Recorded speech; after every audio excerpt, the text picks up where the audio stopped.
Now that we've covered how to protect the engine's internal components and fuel system for storage, let's turn our attention to some of the smaller items. If your outboard has an air compressor, this is a good time to change the filter. If your boat spends a lot of time on a mooring or at a slip, you're probably going to need to change the sacrificial anodes or zincs on the lower unit once every season, and this is the time to do it. The anodes or zincs on this outboard are located here. There's a couple on one on either side of the cavitation plate. There's a round one located underneath the cavitation plate, and there's also a bar anode that's mounted up underneath the mounting bracket where the outboard attaches to the transom.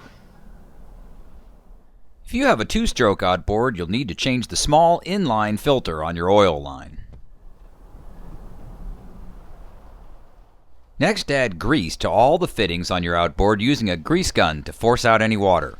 Check your engine manual to see what type of lubricant is recommended by the manufacturer.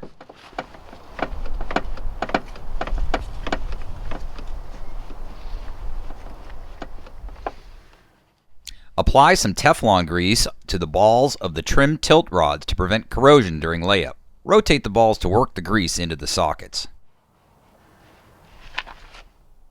Locate the fill port on the power tilt cylinder and check the fluid level. Fill it with fresh fluid if necessary.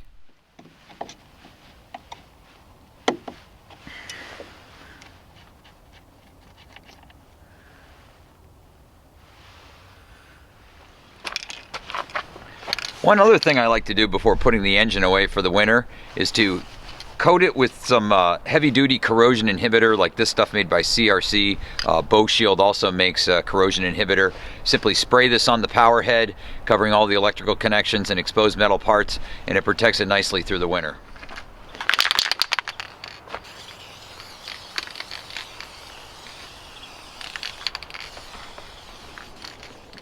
While it's not necessary, you might also consider a light application of marine wax to the engine cowling. Remove the propeller and cover the shaft with Teflon grease. I like to use an old toothbrush to work the grease between the shaft splines.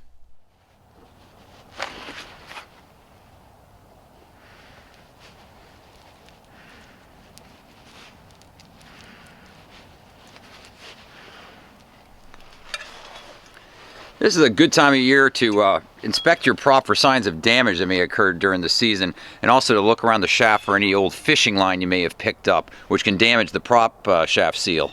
If you see any signs of damage on the prop beyond, minor wear on the edges of the blades, may consider sending it into a prop diagnostics facility because a damaged prop, even if it's off a little bit, can make a huge difference in boat performance and fuel economy.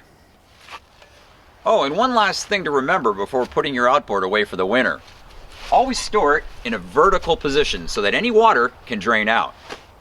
Well, that's pretty much it for winterizing your outboard. I'm Tom Richardson for Boating Local. Thanks for watching.